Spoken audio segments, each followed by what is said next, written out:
licenciado en Ciencia Política por la Universidad Autónoma de la Ciudad de México, es maestro en Ciencias Sociales por la Flaxo, es ganador a 4 premios nacionales en temas de democracia, transparencia, fiscalización y rendición de cuentas. Ha tenido publicaciones de la Auditoría Superior de la Federación, del Senado, del Canal del Congreso, del INAF y del IFAI. Además, tiene un diplomado en Industrias Extractivas en la Pontificia Universidad Católica de Perú y cuenta con experiencia laboral en la asociación Fundar Análisis e Investigación. Actualmente es doctorante en Estudios Sociales en la maestría en el posgrado en Guamizapalapa. Muy buenas tardes, agradezco a todos la presencia y vamos a hacer la presentación de lo que es el apartado de la transparencia y rendición de cuentas en la propuesta que se va a trabajar con la senadora Cuellar. La siguiente, por favor. En el apartado que a mí me tocó trabajar en el laboratorio, se están proponiendo modificaciones o adiciones a un total de 14 artículos. Esto es porque, recopilando la información que en el laboratorio se está manejando respecto de la capacidad de la política pública para incidir en los entornos de vulnerabilidad y las problemáticas que se van analizando en los comparativos en los diversos países, pues nos han aportado elementos para aseverar que hay muchas deficiencias en cuanto a las políticas sociales, y en el punto que a mí me corresponde podría señalar que hay debilidades en cuanto a los mecanismos de transparencia, de rendición de cuentas y de fiscalización de los entes de control, en específico de la Auditoría Superior de la Federación. Siguiente, por favor. Para esto, entonces, la propuesta que se está manejando propone la adición o modificación de estos 14 artículos en 3 grandes ejes. Siguiente, por favor. Como ya lo había mencionado, es la participación de la sociedad civil y específicamente de los mecanismos de control social hacia los programas de política social. También se está tomando en consideración los mecanismos institucionalizados que pone a disposición las políticas y los programas en materia de transparencia y rendición de cuentas, y por otro lado, el tercer eje es el papel de la auditoría, y en este sentido se necesita construir indicadores e insumos informativos en los programas y políticas sociales. Siguiente, por favor. El objetivo general de la parte de la propuesta que nos tocó trabajar es que a través de normas y mecanismos se puedan habilitar condiciones de ciudadanía.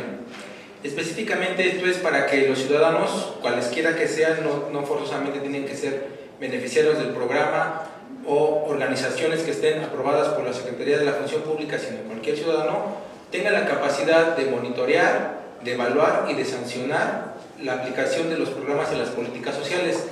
Esto es muy importante en el sentido de que se generan incentivos políticos en las entidades vigiladas al saberse que la sociedad está ejerciendo una continua evaluación y monitoreo de la acción política que ellos realizan. Una de las debilidades que nosotros detectamos, por ejemplo, es que como los programas y la ley hacen un sesgo de la Contraloría Social y la llevan únicamente hacia el plano de las organizaciones registradas o de los beneficiarios, esto en consecuencia traería que cuando hay algún tipo de asignación discrecional de los beneficios de la política pública, pues sería muy difícil esperar que los mismos beneficiarios de esta asignación discrecional de los beneficios pues se pudieran delatar, ¿no? como acreedores no merecidos de un programa de política pública. Por eso estamos hablando de que el monitoreo vaya más allá de los beneficiarios y de las organizaciones aprobadas. Otro de la parte de los objetivos es que la ley permita crear con un contrapeso a través de la producción de información muy específica. Que la ley establezca que la transparencia no es una dádiva en los programas, sino que es un derecho que ya está plenamente establecido por la reforma del artículo 6º constitucional, por todo un marco legislativo que está perfectamente asentado en la Ley de Transparencia y Acceso a la Información Pública, que hay diversas experiencias a nivel nacional. En el Distrito Federal tenemos una de las experiencias más enriquecedoras del desarrollo del derecho de acceso a la información pública, y en ese sentido lo que se está proponiendo en nuestra propuesta es que se produzcan insumos informativos, indicadores retrospectivos, es decir, históricos, de cómo la política a través de los años va cumpliendo metas, objetivos, que tengamos esta información comparativa año con año a disposición de toda persona que quiera acceder a un portal o que pueda disponerse, como ya lo habían señalado nuestros compañeros, más allá de las vías que permite la telemática, ¿no? La telecomunicación informatizada, porque esa es una de las grandes carencias también que se encuentra en la ley, que de acuerdo a las condiciones de vulnerabilidad, el ciudadano está habilitado o no para ejercer su papel como ente regulador o como un control social adecuado. En los mecanismos específicos se está también previendo que tenga reflejo todos estos señalamientos de ausencia de mecanismos eficaces en la construcción de normas y de mecanismos óptimos para este tipo de control. En específico, estamos proponiendo que, por ejemplo, en el caso, hay un apartado en la ley que habla de la denuncia popular, hay otro apartado en la ley que habla, hay un capítulo también que habla de la Contraloría Social. En específico, en estos capítulos estamos proponiendo modificaciones a artículos y a precisiones conceptuales muy específicas. Por ejemplo, en cuanto al apartado de la Contraloría Social, en la ley se prevé que aquellas organizaciones que están registradas puedan ejercer los mecanismos de evaluación que se establecen en los programas. Nosotros estamos proponiendo que haya una adición en algunos artículos y una modificación en otros para que este tipo de controles se amplíen hacia la sociedad civil, que cualquier persona que quiera ser a título individual un miembro activo en los controles, en la vigilancia, en el monitoreo, en la evaluación, pueda hacerlo y que no requiera forzosamente de una aprobación de la Secretaría de Función Pública, porque en este sentido, cuando una organización se ve sujeta a la aprobación de una entidad pública, pues ve comprometida su labor crítica, su labor de fiscalización, en el sentido de que depende de los recursos que esta entidad le asigna. Por ejemplo, hemos encontrado muchos casos en los cuales, por ejemplo, voy a traer a colación el caso de Pemex. Se establecieron controles para las contrataciones gubernamentales en Pemex, se han establecido diversos mecanismos de transparencia y rendición de cuentas, el programa de testigos sociales, las actas sobre el proceso de las convocatorias públicas. Sin embargo, como estos mecanismos están depositados en organizaciones que aprueba la Secretaría de la Función Pública, pues lo que regularmente viene pasando es que cuando se detecta alguna anomalía, pues hay un tipo de acuerdo bajo la mesa para que los problemas o las anomalías no salgan a la luz pública y se arreglan entre las personas que están a cargo de ese monitoreo, ¿no? Por eso nosotros estamos proponiendo que cualquier persona a título personal pueda hacer estas labores sin necesidad de depender de un patrón, de beneficiarios o de organizaciones registradas, o también que lo pueda hacer a través de la función fiscalizadora de la Auditoría de la Superior de la Federación. Siguiente, por favor. Bien, vamos bien de tiempo. Bueno, empecemos a hacer un poco más detallada la propuesta que se le está planteando a la senadora. Por ejemplo, en el título primero de las disposiciones generales encontramos que cuando se define el objeto de la ley, que es realizar acciones, programas y políticas públicas en favor del desarrollo social, vemos que hay una definición que por ahí queda volando, que queda tambaleando, que es la de participación. Cuando nosotros buscamos el referente en el marco normativo tanto de la Constitución como de las leyes secundarias derivados y de la legislación que puntualmente implementa este tipo de leyes, vemos que hay dos definiciones muy grandes. Por ejemplo, se habla de participación democrática en el Plan Nacional de Desarrollo, y en ese sentido se engloba todos aquellos mecanismos con los cuales la sociedad, el ciudadano, puede participar en la evaluación, en el monitoreo, en la sanción de la política pública. Desde la perspectiva de la participación democrática que maneja el Plan de Desarrollo Nacional, se habla de una acción a través de los individuos como personas, de las organizaciones, de la sociedad, de las comunidades indígenas. En ese sentido, pido un momento, viene llegando la senadora Lorena Cuellar, ella es presidenta de la Comisión de Desarrollo Social y nos viene a dar algunas palabras.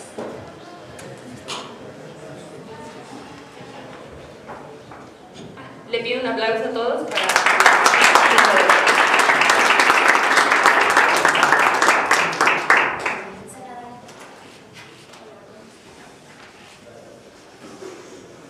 En nombre del ACE queremos aprovechar la oportunidad que están ustedes, senadora, con nosotros, Lorena Cuellar, para agradecerle la oportunidad de que estemos aquí compartiendo este tema tan importante para nosotros y esperamos que este trabajo pueda ser recuperado en su momento por usted, por la Comisión de Desarrollo Social, y pues bueno, no resta más que agradecerle esta oportunidad y esperamos que sea el inicio de un trabajo que podamos estar haciendo en equipo posteriormente. Muchas gracias.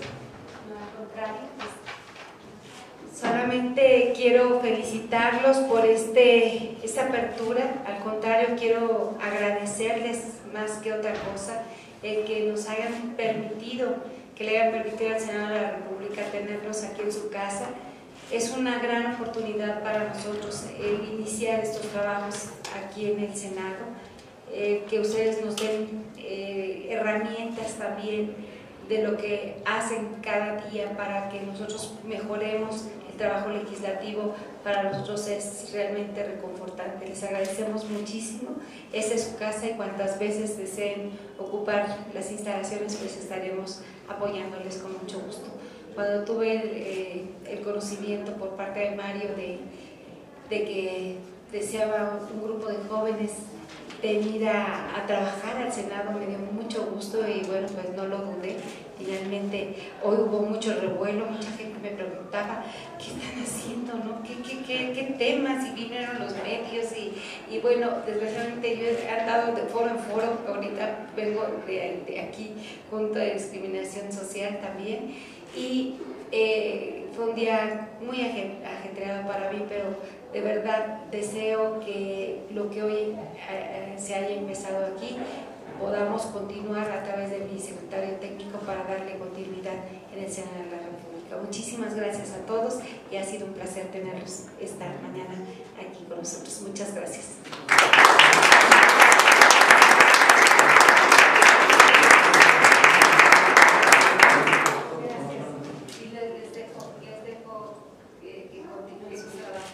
Muchas gracias a usted, senadora. Ya de que también los reconocimientos triunfados. Muy merecidos además. Muchas gracias. Perdón por interrumpirlos, Muchas gracias. Con permiso. Gracias, perdón por la interrupción. Con permiso, muchas gracias. Gracias. Bueno, pues continuamos con la participación del maestro Omar Eli. Bueno, recapitulando, como les mencionaba, encontramos que en la ley, por ejemplo, la definición de participación está un poco floja, suelta, no hay coherencia interna en la ley. Por eso, cuando se revisó el marco normativo que establece el Plan de Desarrollo Nacional y se habla de una participación democrática en el sentido amplio que incluye, como les mencionaba, comunidades indígenas, organizaciones, individuos y organizaciones de la sociedad civil, pues aquí encontramos el referente de lo que se establece para la participación de los ciudadanos en un sentido democrático, porque eso es el horizonte al que aspira la sociedad mexicana. Ahora bien, cuando tenemos que tomar los referentes específicos que la Constitución detalla sobre cuáles son las capacidades y facultades que tiene el ciudadano en sus ejercicios y derechos políticos, tenemos como referentes al artículo 1, 3, 4, 6, 7, y nos damos cuenta a la hora de revisar la ley que cuando se define la participación chocan este tipo de definiciones, ¿no? A veces se habla de participación social, a veces se habla de participación en un sentido más amplio. Entonces, una de las propuestas que hacemos es que cuando se especifique la participación y ya que ésta está relacionado a los ejercicios políticos y las facultades que tiene todo ciudadano en la democracia, se cambie el término de participación social por el de participación ciudadana, que es un concepto que en la teoría y en el estado del arte más de frontera, pues hace referencia a los derechos políticos que se ejercen en la democracia. La participación social es como uno de los indicadores de la participación ciudadana. Por ello estamos haciendo esta propuesta de modificación en la ley. El siguiente, por favor. Ahora bien, cuando llegamos al capítulo el título cuarto de lo que es el Sistema Nacional de Desarrollo Social, nos damos cuenta que también, nos quedan 5 minutos, sí, todavía tenemos. Vemos que uno de los síntomas que tiene esta ley salen a relucir cuando se hace un uso laxo del término transparencia o del concepto de rendición de cuentas. Generalmente encontramos que a lo largo de la ley se encuentran desarticulados. En ciertos artículos se habla de transparencia para alcanzar los objetivos de la política pública, en otros artículos se habla de rendición de cuentas para hablar de los mismos objetivos. Entonces, lo que nosotros hemos propuesto es que para darle congruencia a la ley, si el objetivo de la política pública es tanto la participación de los ciudadanos en la Contraloría Social como lograr los objetivos de la política pública en cuanto a la provisión de herramientas y de condiciones para salir de las condiciones de la pobreza, lo más adecuado es que la transparencia vaya vinculada a la rendición de cuentas, porque entonces estaríamos hablando de una política unilateral nada más de presentación de datos desde el poder, cuando se habla nada más de transparencia, así, sin los ciudadanos y sin rendición de cuentas. En el sentido inverso también, cuando se habla de rendición de cuentas sin transparencia, estamos dejando fuera el elemento vital que permite llegar a este ciclo, a esta etapa, a la transparencia. El siguiente, por favor. La siguiente. Vamos a llegar a lo que es el Consejo Consultivo de Desarrollo Social. Cuando llegamos a este apartado nos damos cuenta que nuevamente se habla también de una participación social a título de organizaciones aprobadas. Entonces lo que estamos proponiendo es adicionar que los ciudadanos, como les había mencionado, a título personal puedan acceder a esto, al plan, al Sistema Nacional de Planeación del Desarrollo, para que igual, como les había mencionado, sea una facultad de todo ciudadano y que no esté acotada a ciertas organizaciones o grupos. Siguiente, por favor. Siguiente. Brevemente lo que habíamos visto, vimos en el artículo 55-56, es que se trata a la información, o se habla de la información como una cuestión en la cual los programas y políticas pueden disponer de la información. Sin embargo, nosotros hacemos un señalamiento muy preciso de que la información pública ya está establecida como un derecho fundamental, no solamente en la Constitución mexicana, sino en la mayoría de las constituciones a nivel mundial.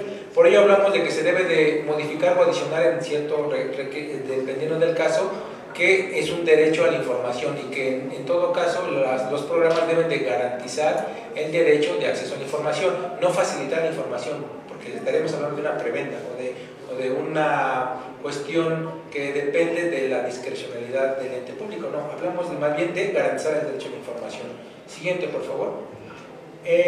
Participación social. Bueno, es un poco de lo que ya les habíamos mencionado respecto de la incongruencia del término de participación. La siguiente, por favor, ya para cerrar. En cuanto a la denuncia popular, en este punto es muy importante hacer notar que los programas y las políticas sociales están hablando de que la denuncia se tiene que hacer a título personal y con la identificación de los datos de las personas. Esto va en contra totalmente de lo que es la protección de los derechos, de los datos personales y de lo que en la teoría democrática se ha señalado que tiene un papel muy importante el denunciante interno, ¿no? Por ejemplo, se han dado los casos que muchas veces se conocen de los casos de corrupción porque hay una denuncia interna de algún servidor público o bien porque algún beneficiario se da cuenta que está siendo excluido y en este caso se debe de proteger la denuncia cuando se trata de un funcionario interno o cuando es un beneficiario que al ser un señalamiento sobre cómo se están asignando discrecionalmente los programas y enterarse el que está asignando el programa, pues puede dejarlo marginado, ¿no? Por eso está hablando de que la denuncia tiene que ser protegida y anónima. Siguiente, por favor, ya para terminar ahora sí, siguiente. Siguiente. Nos vamos al tema de la evaluación. Aquí puntualmente lo que ya hemos señalado en la introducción es que para que la Auditoría Superior de la Federación pueda convertirse en un contrapeso en cuanto a lo que establece el Poder Ejecutivo Federal a través de la Administración Pública Federal, y lo que la Auditoría Superior puede ejercer en su labor de fiscalización y monitoreo, estamos planteando que se produzcan indicadores informativos específicos, históricos, retrospectivos, y que estos se pongan a disposición no solamente de los entes de control y de las agencias de control superior, sino en las páginas y en todos los lugares en donde se pueda dar acceso a esa información, para que esto sea un incentivo político y se sientan los entes continuamente vigilados, y entonces la labor de monitoreo no depende únicamente de los programas anuales que establece la auditoría, sino de un continuo ejercicio que se establezca desde el monitoreo ciudadano. Además, en cuanto a las recomendaciones que haga la Secretaría de Hacienda y la Administración y la Auditoría Superior, se propone que dichas recomendaciones sean implementadas en la medida que se puedan cumplir los objetivos de la política y la misión a la que está ceñida, ¿no? Bueno, ya con esto quiero cerrar y agradecer el tiempo que me prestaron en esta mesa y la atención que ustedes me brindaron. Muchas gracias.